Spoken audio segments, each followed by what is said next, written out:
This is a reproduction of the talk given by Michael Collins, head biomedical scientist at Chesterfield Royal Hospital, at the National Neqas meeting held in December 2016 on the topic of diagnosis of sepsis. His talk, titled Rapid Blood Culture Results, Tortoise or the Hare, the tortoise representing conventional methods and the hare new high-tech methods, particularly molecular. Going back 30 years to a paper published in 1986 from St George's Hospital, Rick Holloman found that results of approximately 50% of blood cultures produced a change in antimicrobial therapy. Additionally, he noted that whilst an antibiotic policy allows effective treatment of many patients, there remains a need for an early microbiological diagnosis. In the intervening 30 years, matters have moved on. The bacteria have developed sophisticated defense weapons, with ESBL-producing bacteria emerging around the millennium, followed more recently by carbapenemase-producing bacteria. Blood culture technology has progressed, now having analyzers which continuously monitor specimens every 10 to 20 minutes and flagging up positive cultures 24 hours a day. Whilst it may be tempting to assume that the mere presence of such a high-tech analyzer ensures a good service, is that all there is to blood culture microbiology? A national telephone audit in 2012 of 43 laboratories across England found that no laboratory loaded the analyzer at night, there being a 50-50 split between those that left samples at room temperature and those that placed them in a standalone incubator. 31 laboratories had a 24-hour shift system in blood sciences within the same laboratory. 69% of laboratories never audited the blood culture pathway, with less than 5% doing it regularly. Processing of positive blood cultures showed significant intra- and inter-hospital variation, which was most pronounced at weekends, with some laboratories processing the last blood culture at 2200 hours, with others at midday. Thus, if a positive blood culture signaled on the analyzer just after midday in some laboratories, approximately 21 hours would pass before removal for processing. In 2013, the UK standard for microbiology investigation of blood cultures, B37, was updated. This contained at least two significant recommendations. Firstly, all laboratories should audit the blood culture pathway. Secondly, it was the first standard to set time standards for critical control points in processing of specimens. These are the critical control points for processing of blood cultures. The pathway starts with the collection of the blood culture, and it is essential that this is the starting point for any audit. Some laboratories take the starting point as when the specimen is received, which is incorrect as it fails to identify significant delays between collection and receipt. The SMI states that 100% of blood cultures should be placed on the analyzer within 4 hours of collection. This is a schematic of how the blood culture pathway used to be at Chesterfield Hospital. As the blood culture bottles were made of glass, they could not be placed in the hospital air tube system because of the risk of breakage. It required a porter to transport samples to the centralized specimen reception in blood sciences. During the day following receipt, samples were collected by microbiology staff and placed on the blood culture analyzer located upstairs within microbiology. Any bottles signaling positive were removed for processing during normal working hours. Outside of routine working hours, specimens were left in a standalone incubator in blood sciences. Any bottles signaling positive were left on the analyzer until removed the next working day. With this model, it was impossible to meet the 4-hour standard. A multidisciplinary group consisting of blood science as well as microbiology staff and clinicians was set up to look at optimizing the blood culture pathway. The first intervention agreed by the group was to move the blood culture analyzer downstairs into blood sciences close to the centralized reception area. As blood science operated a 24-hour shift system, this meant the analyzer could be loaded 24 hours a day by their staff. The second step was to replace glass with plastic blood culture bottles, permitting specimens to be placed in the air tube system for rapid transport to pathology. Although at face value, plastic bottles are more expensive than glass, much of this is offset by the reduced cost of disposal of plastic bottles as they weigh significantly less. Additionally, the demands on the portering service are reduced. With 10,000 blood culture sets collected a year at Chesterfield, this was theoretically 10,000 less portering journeys. After these two steps were implemented, 5% of blood cultures were still taking more than 4 hours from collection to loading. From discussions around the table, it appeared that the urgent requirement for blood culture transportation was not common knowledge amongst clinical staff. This is not taught at medical school or afterwards to junior doctors or nursing staff working on the wards. It was decided to conduct a survey across all grades of staff that were involved in blood culture collection. This is part of the questionnaire which looked at CSF and urine samples in addition. Whilst 91% of staff thought a CSF sample should be sent to the laboratory immediately, only 68% would do the same for a blood culture, dropping to just over 50% out of hours. More than a quarter of staff thought it took 48 hours or more for a blood culture to flag positive. It is common practice for laboratories to release a negative report after 48 hours incubation, and perversely this was seen by some to indicate that it took 48 hours to process a blood culture. Some junior doctors reported that they had worked in ED departments where there was a separate box of blood cultures which was only emptied once or twice a day, again reinforcing that these were not urgent specimens. The next two slides were used as part of an educational campaign to make the link between collecting blood cultures and the outcome to patients. This slide was not placed on public display for obvious reasons, but it did help to make the link between patient outcome and sending the specimen promptly. Following the education, 100% of blood cultures were loaded within 4 hours of collection on the repeat audit. This schematic summarizes the changes introduced. The blood culture analyzer was moved out of microbiology into specimen reception. The introduction of plastic blood culture bottles together with education resulted in 96% of blood cultures being loaded within 90 minutes of collection. During the working day, microbiology staff would collect any positive cultures for processing. Out of hours, a further change was introduced, whereby blood science staff would remove any positive blood cultures for processing. Positive blood cultures are subcultured onto standard media, including chromogenic agar, and direct sensitivities, including conventional and rapid sensitivities, are set up. The antibiotics selected are chosen for gram-negative organisms on the basis that antibiotic sensitivities of gram-negative organisms are unpredictable, whereas once the identity of a gram-positive organism is known, sensitivities are on the whole predictable.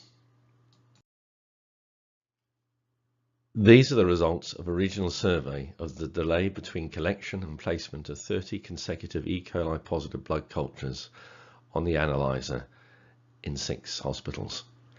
E. coli was chosen because to allow some degree of comparison between laboratories.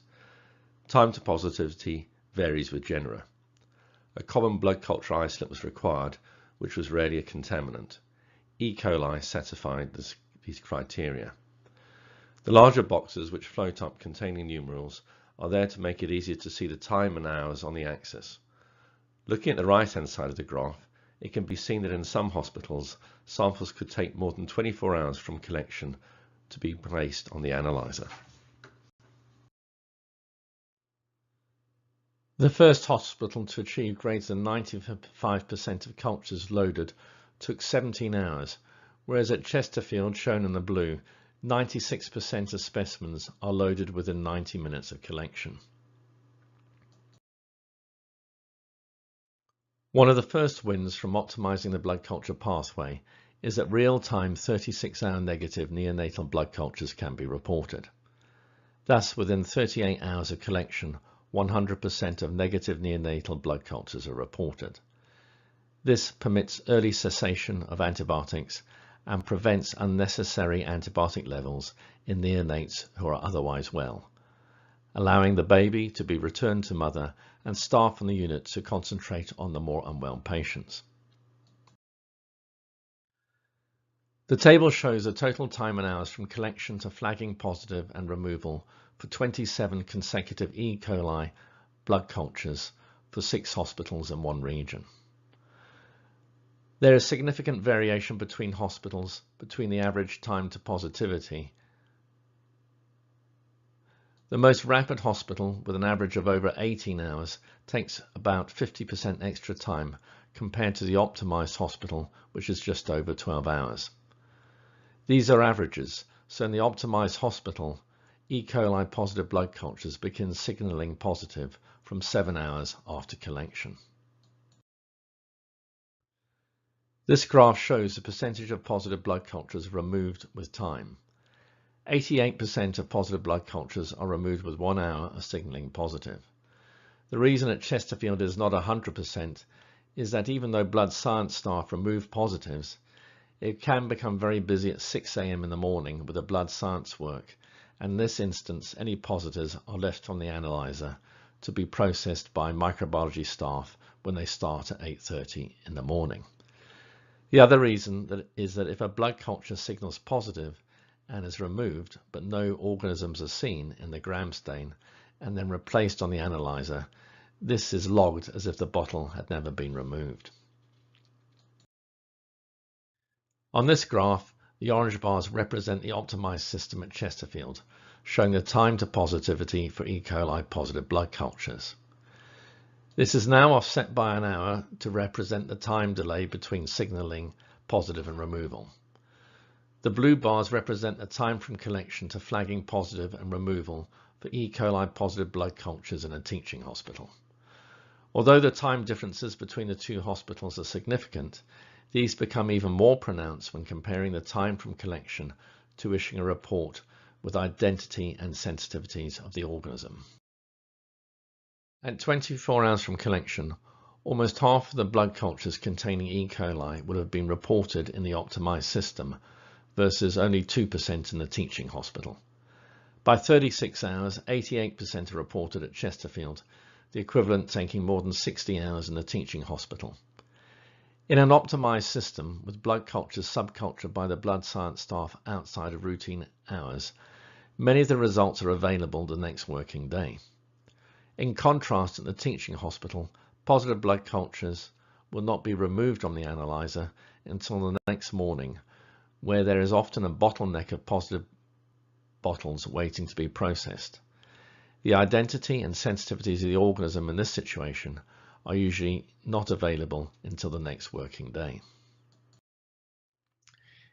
In an optimized system, hemolytic streptococci flag positive from 6 hours onwards, with a majority of group A hemolytic streptococci appearing between 8 and 11 hours. Approximately 1/3 of patients bacteremic with group A streptococci have no focus of infection, suggesting the diagnosis to the clinician. The delays incurred in a non-optimized blood culture pathway are significant, often being in excess of 3 times the time taken for positive cultures to signal in an optimized system. In an optimized system, time to positivity provides a clue to the identity of the organism. Staph aureus grows quicker than coagulase-negative staphylococci. Bottles with staphylococci flagging positive in 12 hours or less, provided they are not collected through an infected line, are invariably Staphylococcus aureus. Organisms taking longer than 12 hours, though, may be either Staph aureus or coagulase-negative staphylococci. These two cases demonstrate some of the benefits of optimizing the blood culture system. In the first case, Mr. RB, a 72-year-old man, was admitted with a suspected chest infection. A blood culture was collected shortly after midnight and the patient started on oral clarithromycin. After 8 hours and 36 minutes, the blood culture flagged positive, showing gram-positive cocci, strep-like on gram stain. A direct group showed this to be a group G streptococcus.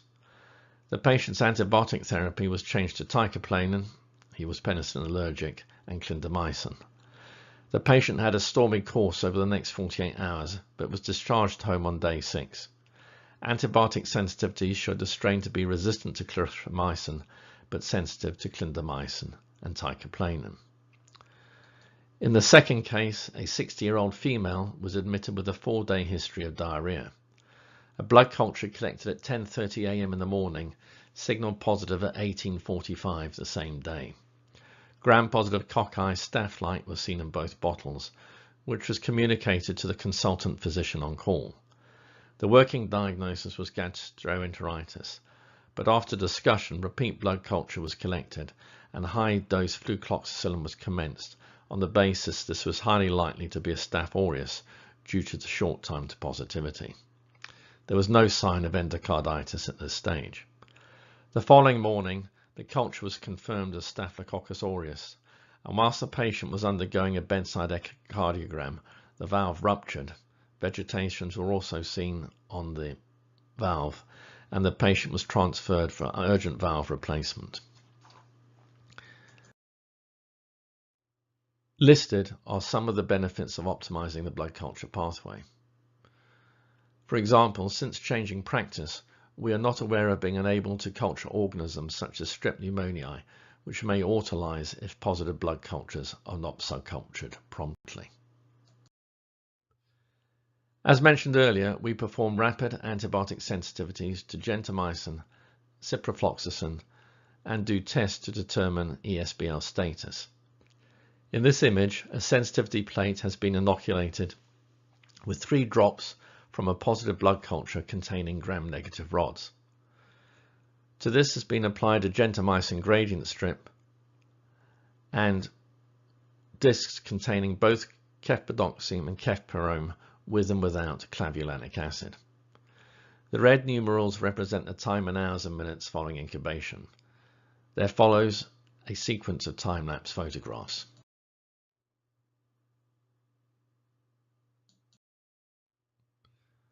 At just over 4 hours, it can be seen that this is a gentamicin-resistant ESBL producing organism. The time-lapse sequence will run a bit longer, enabling the zones to be seen more readily for projection purposes.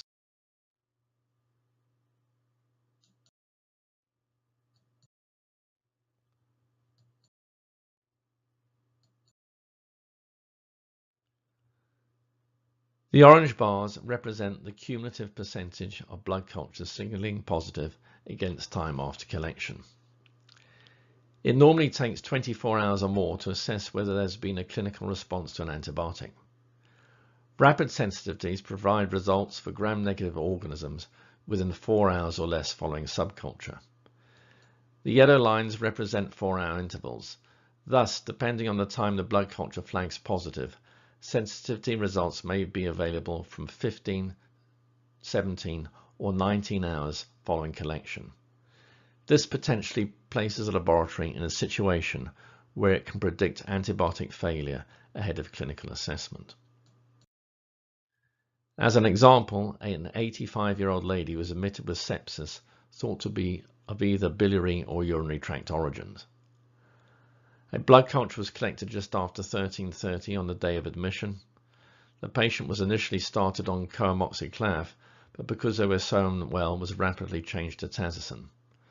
The blood culture was loaded onto the analyzer at 14:49 and signaled positive just after 3 o'clock the next morning.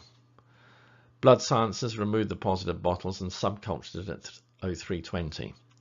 The following morning, the plates were reviewed. The conventional disc testing methodology had not been incubated for long enough and therefore no zones were visible. However, the rapid test showed the isolate to be resistant to gentamicin. From prior analysis of sensitivity data, we know that there is a high probability of a gentamicin-resistant organism also being resistant to tazocin, and the patient was changed to meropenem. By 1500 hours that day, the conventional sensitivities had grown, which showed the organism to be an E. coli and to be resistant to both tazocin and gentamicin. Optimizing the blood culture pathway would be of less value if all patients were on the correct antibiotic. Some individuals justify not optimizing the pathway because they believe this to be the case. In a multi-center study within the UK looking at gram-negative sepsis, 34% of patients were not on an effective antibiotic. In our own prospective review of 106 patients with significant positive blood cultures, 1/3 were not on an effective antibiotic, including 6 patients not on any antibiotics. For the third of patients not on an effective antibiotic, the data was analyzed to see whether the gram stain, the identity of the organism, or the sensitivities would have corrected the initial failure of treatment. Overwhelmingly, the gram stain was key in correcting deficiencies in treatment. Whilst antibiotic resistance in our study was a less common cause of failure of empirical therapy, this is likely to become more important with the spread of antibiotic-resistant organisms such as carbapenemase producers. This is a further example as to why the blood culture pathway needs to be optimized. Routine practice during working hours is to perform a gram stain on positive blood cultures. A gram stain, whilst it may appear simple, can be a difficult test to interpret even for experienced microbiologists. Thus, it is not reasonable to expect blood science staff to perform a gram stain at night. However, there is new technology such as a bioMerior biofire system which can perform the equivalent of a gram stain, in fact better, providing the identity of the most common blood culture pathogens within an hour. It is hoped to place this machine in blood sciences, with the results being communicated to a night matron, who will then notify the relevant clinical teams of a positive blood culture. Using algorithms prepared by microbiologists working with clinicians, antibiotic treatment will be bona fide to ensure the patient is on appropriate treatment till the next morning, when this can be reviewed by the medical microbiologist. The pinch point in the system is the availability of the medical microbiologist. The algorithms are designed to minimize the requirement to involve a medical microbiologist, but for certain organisms, for example a group A hemolytic streptococcus, the medical microbiologist would expect to be contacted irrespective of time or day or night.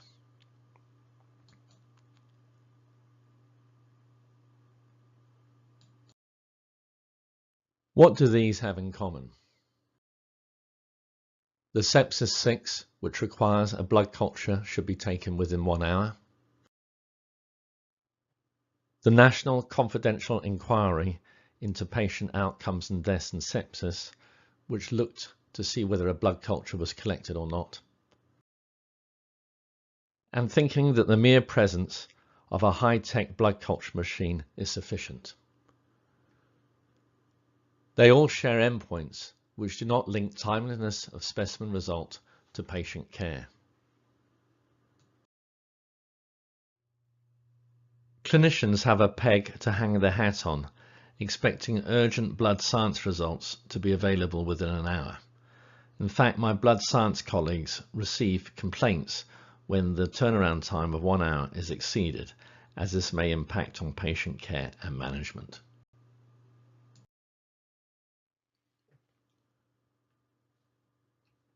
However, due to the innate biological variability in the time to positivity of a blood culture, no one can predict when a blood culture will flag positive.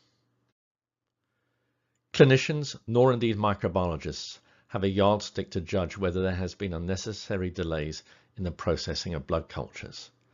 Thus, the innate variability provides a shroud behind which poor practice can thrive. Without order to the blood culture pathway, no one is the wiser. As clinicians have no yardstick and might not unreasonably expect laboratories providing a good service, they are not in a position to link deficiencies in patient management or outcome to delays in processing. However, A coroner in Ireland, investigating high-profile deaths from sepsis, found pathology to be wanting, as there were unacceptable delays in the processing of blood cultures. The Irish National Accreditation Board, the equivalent of Neqas, have enforced the UK SMI standard B37 in error. At present, this is not enforced by UCAS within the UK. So, is it the tortoise or the hare? The answer is you need both, as suggested by this recent paper from Clinical Infectious Diseases. Before laboratories consider offering rapid matrix assisted laser desorption ionization time of flight mass spectrometry or expensive rapid panel based molecular blood culture diagnostics, they should optimize pre-analytical, analytical and post-analytical processes and procedures surrounding blood culture systems. Thus, you need both.